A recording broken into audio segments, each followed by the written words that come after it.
Bolsonaro, né? Através das redes sociais, incentivou a invasão. E o próprio governo não sabia se era invasão, se não era invasão. Toda hora falava uma coisa, voltava atrás. E a ONU advertiu o governo brasileiro, dizendo que o Brasil era responsável pela proteção à embaixada. O presidente Maduro reagiu afirmando que a invasão foi um ato de violência. Mas o Paulo Pimenta chegou cedo lá, foi brilhante, na verdade, a participação do Paulo Pimenta. Sem o Paulo Pimenta, talvez a coisa fosse ser diferente. Eu vou botar aqui, eu vou tentar achar um áudio gravado aqui pelo Paulo Pimenta, vou botar aqui no meu microfone, que ele resume o que aconteceu, tá? Vamos lá. Prezados companheiros, estimadas companheiras, estamos todos muito felizes, ainda bastante emocionados. Foi um dia histórico para todos nós que estivemos aqui juntos na Embaixada da Venezuela, defendendo o direito do povo venezuelano, a integridade do seu território e a sua autonomia para construir o seu destino, o seu futuro e as suas escolhas. Se tiver mais imagens, pode botar de novo. Uma ação criminosa, uma ação paramilitar, um grupo de pessoas de madrugada invade a área administrativa e a área residencial sem sequer se identificar. Pessoas fardadas, com rádio de comunicação, numa clara ação paramilitar. O governo brasileiro, no primeiro momento, quando encaminhou até a Venezuela, a Embaixada da Venezuela, o representante do Itamaraty, que afirmou que não reconhecia a representação da Embaixada, porque Bolsonaro não reconhece o governo Maduro desde janeiro, contribuiu para fortalecer a posição dos invasores golpistas.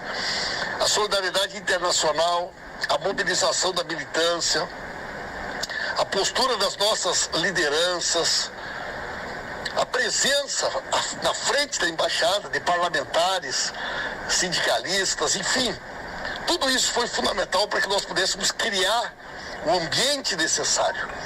Nos Estados Unidos eles fizeram a mesma coisa. Tá aí. E lá?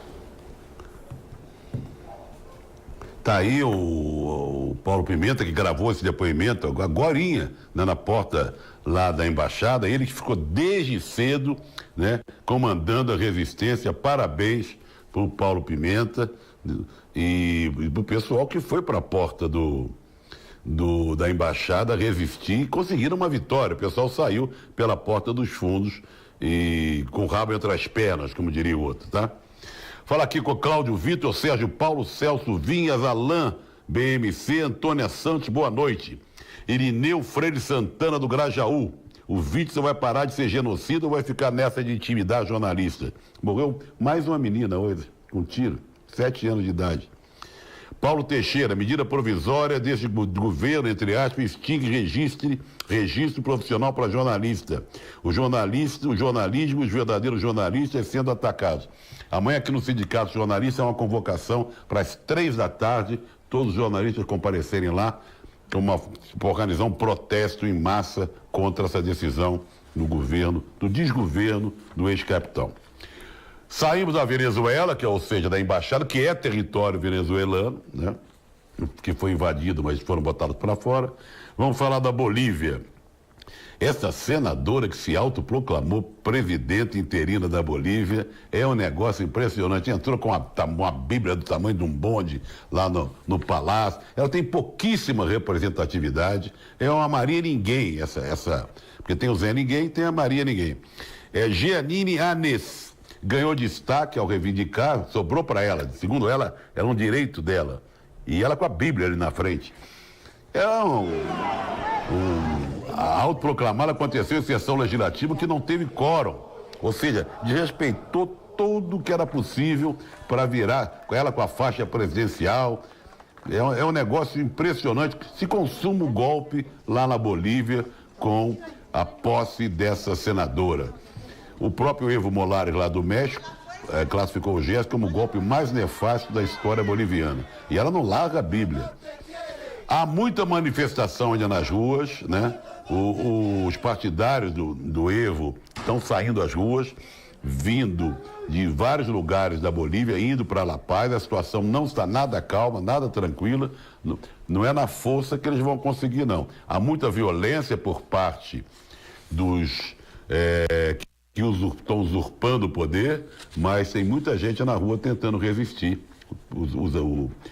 E o Morales está lá no México, chegou ontem de avião. O Brasil foi o primeiro apressadinho a reconhecer a legitimidade dessa autoproclamada presidenta da Bolívia. Pelo Twitter, o perfil oficial do Itamaraty parabenizou, veja você, Anés por assumir constitucionalmente a presidência da Bolívia. O Brasil sempre na contramão. A senadora tem um sobrinho ilustre, muito ilustre. Olha, o cara já teve aqui nas páginas do noticiário brasileiro. O nome dele é Carlos Anés Dourado. Ele foi preso aqui no Brasil em 16 de outubro de 2017 em uma fazenda em Tangará da Serra, no Mato Grosso, com apenas 480 quilos de cocaína. Família muito legal essa da nova presidenta da Bolívia. Hoje faz 5 anos da morte de um dos grandes poetas brasileiros, do queridíssimo Manuel de Barros. Ele nasceu em Cuiabá, no Mato Grosso, em 19 de dezembro de 1916 e morreu em 13 de dezembro de 2014, aos 97 anos. Ele foi ligado a uma figura sui generis, né? Ele era aclamado por todos pelo Drummond, ele recusou o título de melhor poeta brasileiro em favor do Drummond. E para homenageá-lo, para a gente lembrar desse grande poeta, Manuel de Barros, a gente separou aqui um trecho da Maria Bethânia, declamando o poema Ruína. Um monge descabelado me disse no caminho: eu queria construir uma ruína. Embora eu saiba que ruína é uma desconstrução. Minha ideia era de fazer alguma coisa ao jeito de tapera, alguma coisa que servisse para abrigar o abandono, como as taperas abrigam. Porque o abandono pode não ser apenas de um homem debaixo da ponte, mas pode ser de um gato no beco ou de uma criança presa num cubículo. O abandono pode ser também de uma expressão que tenha entrado para o arcaico, ou mesmo de uma palavra que esteja sem ninguém dentro. O olho do monge estava perto de ser um canto. Continuou. Digamos a palavra amor. A palavra amor está quase vazia. Não tem gente dentro dela. Queria construir uma ruína para a palavra amor. Talvez ela renascesse das ruínas, como o lírio pode nascer de um monturo. Está aí Maria Bethânia lendo Ruína, do Manuel de Barros. Estamos lembrando hoje 5 anos da morte do querido poeta. Não só o Paulo Pimenta ficou lá dentro, como também o Glauber Braga, do PSOL, que é um excelente parlamentar. O pessoal aqui até cumprimenta ele. Ó. Parabéns, Paulo Pimenta, parabéns, Glauber Braga e os militantes. Manda aqui o Henrique Moraes. Antônio Edson Costa da Silva. Ives Almeida, em Embu das Artes, belo exemplo ocorrido na embaixada, militância mobilizada e pronta para ação. Grande Paulo Pimenta e grande Glauber Braga. Ludmila Gonçalves, já foram expulsos da embaixada, saíram como os ratos pelos fundos. É brincadeira. Vamos falar de futebol, que hoje tem um grande clássico que antigamente era chamado o clássico 2 milhões, Flamengo e Vasco. O jogo antecipado da 34ª rodada, porque ficaria muito grudado na decisão da Libertadores, que é dia 23 de novembro. Mais de 44 mil ingressos já foram vendidos para a partida. Uma vitória hoje do Flamengo, acima do Vasco, do professor, já coloca o Flamengo mais ainda com pinta de campeão. Na verdade, para mim, o Flamengo já é campeão disparado, mas matematicamente ainda não é. A torcida do Flamengo vai participar. O Vasco está até tentando uma gracinha, porque o Vasco vem conseguindo uns pontinhos no Campeonato Brasileiro, está se livrou já do rebaixamento. E uma vitória sobre o Flamengo seria uma baita uma vitória, porque a rivalidade é grande, mas o Vasco não tem time para ganhar do Flamengo. Mas no futebol tem essas coisas, pode ganhar. Começa às 9h30 da noite, tem uma enquete, vamos lá, o Flamengo vence o Vasco no Maracanã e se aproxima ainda mais do título brasileiro, vamos ver o que o nosso pessoal no @ultrajano acha. Vamos lá, pim-pim, piririm, pim-pim, tim. 65, é isso? 65 sim, 35% não. O pessoal acha então que o Flamengo vence e põe mais a mão na taça, a gente fica esfregando a taça. Tem uma outra enquete aqui que não tem jogo, só tem esse jogo hoje. Mas reúne o Santos e o Palmeiras. O Santos, que está em terceiro lugar, grudou mais no Palmeiras. Pode tirar o vice-campeonato do Palmeiras? Vamos ver o que o nosso pessoal acha. Sim, rapaz, 73%, muito, hein? 73%, que coisa, rapaz. Eu vou ler uma nota aqui que acabou de chegar, que é muito interessante mesmo. Deixa eu ver aqui, produção. Jogadores do Chile se recusam a atuar, tem um amistoso programado Chile e Peru. Os jogadores fizeram uma reunião em Santiago, tomaram a decisão de não jogar esse amistoso contra o Peru, que seria marcado para o dia 19 de novembro em Lima. O amistoso então já foi cancelado. A iniciativa é do meio Charles Arangues, jogador que jogou aqui no Brasil, está no Bayer Leverkusen. Ele falou, esse jogo não deveria acontecer por causa de tudo isso que está acontecendo. As pessoas querem mudanças importantes para o país e não um jogo de futebol. É uma decisão dos jogadores em apoio às manifestações que acontecem no Chile, tá bom? Então, os jogadores estão começando a se manifestar, O Tyson, outro dia, teve uma atitude para lá de sensacional, digna, forte, em relação ao racismo. Final do Campeonato Carioca Feminino, Flamengo ganhou no Fluminense, 1-0, e agora, fim de semana, no sábado, vai ter o jogo de volta. É legal, não, um Fla-Flu feminino, né? Devia passar na televisão, público à beça, camisas, tem grandes times, vamos lá.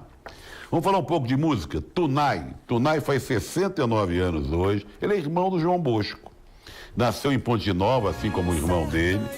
Ele também abandonou a engenharia para se dedicar à música. Tem canções dele, principalmente com parceria com o Sérgio Natureza, gravadas pelo Milton, sabe, pelo Sérgio Mendes, pela Gal Costa. Excelente compositor, o Tunay, também mineiro, e tem como irmão o grande João Bosco, tá? Vamos falar aqui agora de novo, deixa eu pegar de novo, que eu estava vendo aquela nota. Deixa eu ver, comentários. Boa noite, DJ Sávio, ainda bem que segurança não reagiram, porque eles têm todos os direitos de eliminar os invasores. Santo André Feliz, agora, Guido Cartola, Salvador. Antônio Edson Costa da Silva. Uma loura oxigenada proclamando-se por presidente de um país de etnia predominantemente indígena. Antônio Pereira, boa noite, tenho 67 anos, nunca tinha visto uma coisa tão absurda como essa. Arapirina, Pernambuco.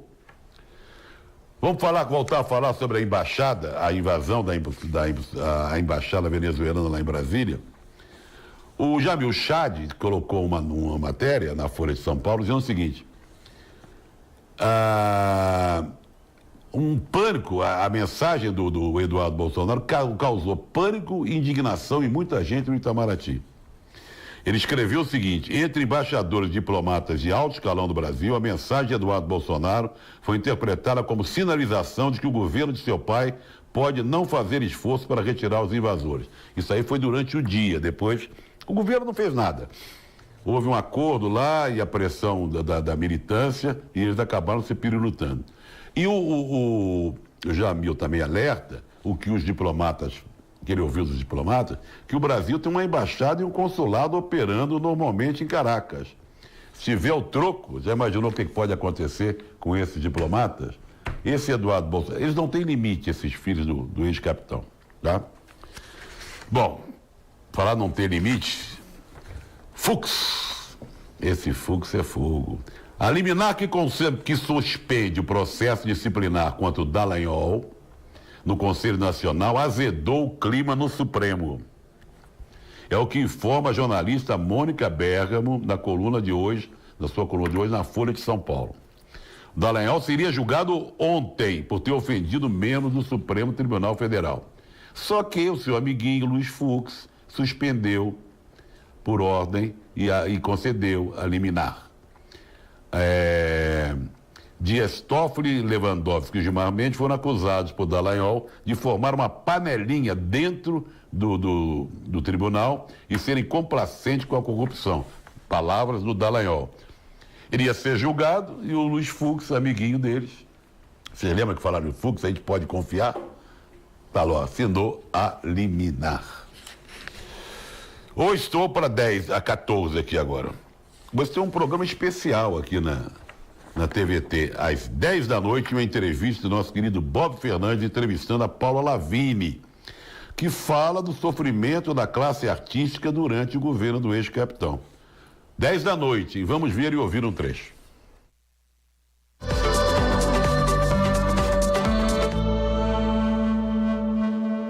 Olá, o Entrevista Especial hoje conversa com Paula Lavigne. A classe artística está intimidada porque a gente foi alvo, porque a gente sofreu... É alvo. É alvo e fomos o primeiro alvo. Assim, as primeiras manifestações de ódio vieram em cima da classe... Nos anos 30, na Alemanha, foi primeiro a educação e os artistas. Então, assim, há 3, 4 anos atrás, a gente viveu um ataque cibernético e botaram o hashtag Caetano Pedófilo nos TTs durante 8 horas.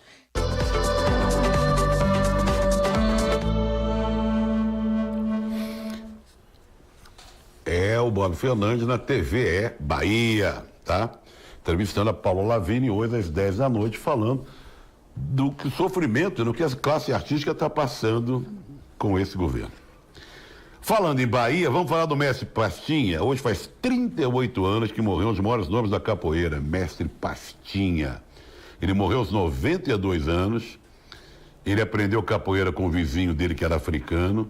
Ele divulgou a capoeira Angola, né, que é estilo Angola, que é o mais difundido no Brasil.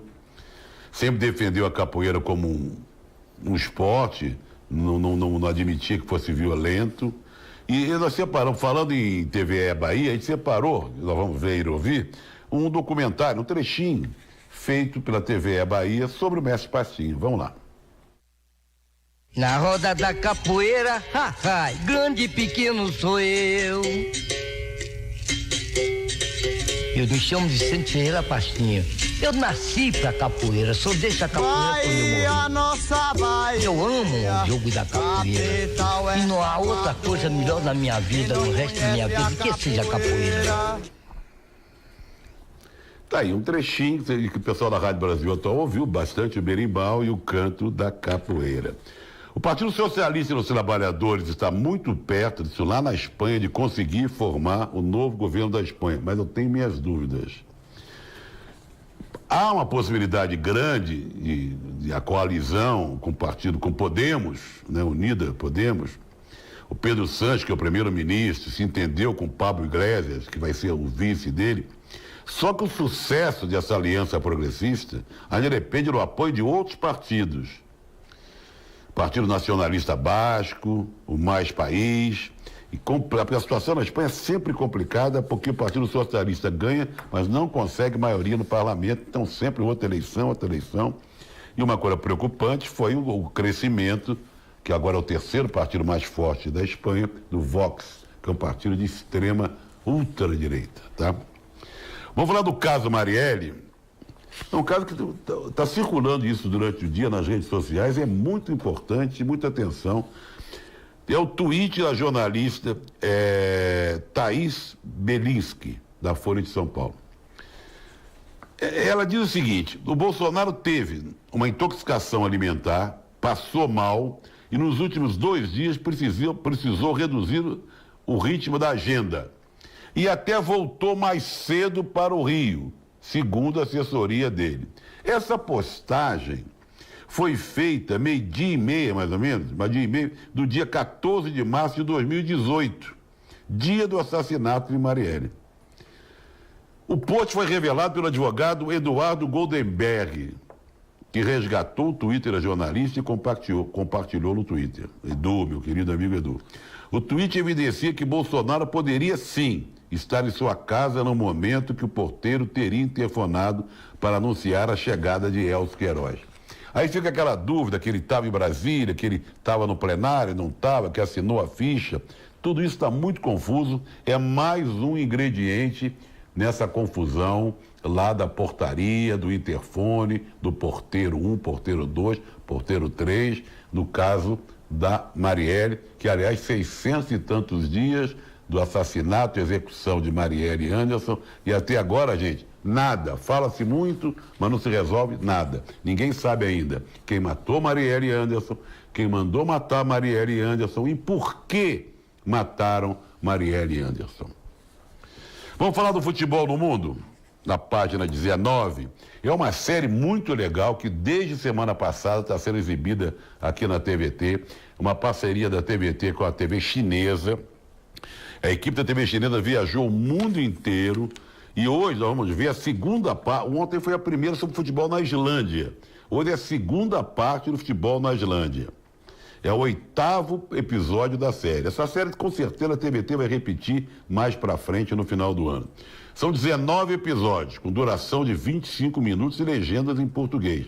Pessoal da Rádio Brasil Atual, segura aí, vocês vão ouvir tudo em chinês, mas até um bom exercício para ir se acostumando, né, com o chinês. Depois eu conto para vocês o que eles estão falando.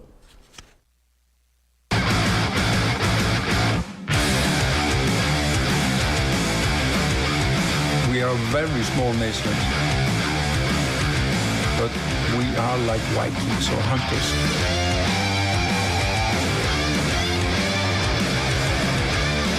We are a small group, and we stick tight together, and we are not afraid of a big group.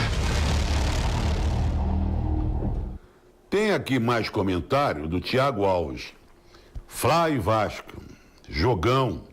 Pena que a emissora, Globo, né, que detém os direitos de transmissão, optou em passar a novela para a Praça do Rio de Janeiro. É verdade.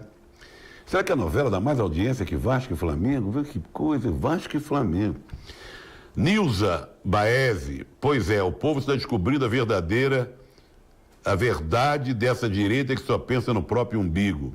O Bruno Sartori, programa sensacional, um abraço. Celso Vinhas, azedou e fica por isso mesmo? Cadê os outros 10? É uma coisa muito louca, que está acontecendo. Muita gente repudiando essa invasão que houve lá na embaixada da Venezuela, e o governo brasileiro falou que era invasão, depois falou que não era, não sei o que e tal, tirando o corpo fora. Série B do Campeonato Brasileiro, o Bragantino pode ser campeão hoje. O Bragantino que está com uma injeção de grana forte agora do patrocinador. Ganhou do Operário ontem e, dependendo do jogo Sport e Botafogo, pode ganhar o título. Já subiu, vai disputar a Série A do ano que vem. O Sport joga fora de casa e, se tiver um empate, o Botafogo não tem mais chance. O Bragantino comemora o título de campeão da Série B. Mas já subiu. Leu uma nota aqui da FENAJ, Federação Nacional dos Jornalistas, que se manifestou contra a medida do Bolsonaro, do ex-capitão, que acaba com a exigência do registro profissional para a profissão de jornalista. A medida está inserida no programa Verde e Amarelo e também acaba com o registro profissional de publicitários, químicos e arquivistas. A FENAJ publicou um texto de repúdio em seu Facebook que diz: a FENAJ vai tomar as medidas judiciais cabíveis e, junto com os sindicatos jornalistas do país, vai buscar o apoio de parlamentares das demais categorias atingidas, das centrais sindicais e da sociedade geral, para impedir mais retrocesso. É verdade, isso aqui tem que ser aprovado no Congresso, mas é uma tentativa que vai de encontro, é o desencontro. A categoria está convocando, os sindicatos estão convocando para as pessoas irem à sede dos seus sindicatos amanhã. Vamos terminar com Mussum, um filme do Cacildes. Como sempre, a gente tem terminado o programa com um filme documentário do cinema nacional, para prestigiar o diretor, o produtor, o ator. Sempre termina o Papo com Zé assim. Lázaro Ramos está no... Dedé Santana e Renato Aragão também estão. Vamos ver esse documentário que fala da vida do Mussum. Depois do documentário sobre o Mussum, você fica com o seu jornal ao vivo, que vai falar muito dessa invasão à embaixada venezuelana lá em Brasília. Um abraço e até amanhã. Eu nasci no Morro da Cachoeirinha, no Rio de Janeiro. Pobre, né? Morro. Eu sou criado na casa de Dona Nelma, no buraco quente. Pra mim, ele nasceu para ser sambista. E ele era um sambista nato. Ele dançava muito bem, ele é fascista, fabuloso. O humorista, o personagem Mussum, é o samba. Nós fizemos o primeiro conjunto de samba. Os originais do samba. Eles se encontraram e